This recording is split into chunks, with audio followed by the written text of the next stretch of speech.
বাংলাদেশের প্রথম নারী প্রধানমন্ত্রী ও সাবেক তিনবারের প্রধানমন্ত্রী এবং বাংলাদেশ জাতীয়তাবাদী দল বিএনপির চেয়ারপারসন বেগম খালেদা জিয়া আজ সকাল 6টায় এভার কেয়ার হসপিটালে চিকিৎসাধীন অবস্থায় ইন্তেকাল করিয়াছেন।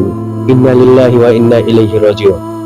তার মৃত্যুতে বাংলাদেশ সরকার 3 দিনের শোক ঘোষণা করেছেন এবং আগামীকাল 31 ডিসেম্বর বুধবার সাধারণ ছুটি ঘোষণা করেছেন।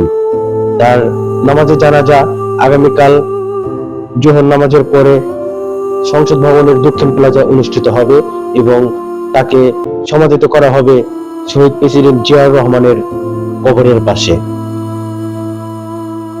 এই যেন কোন এক মানুষের মৃত্যু নয়, এই যেন এক মহাকালের মৃত্যু, এই যেন এক আপোষহীন দেশ নেত্রী বেগম খালেদা জিয়ার মৃত্যু।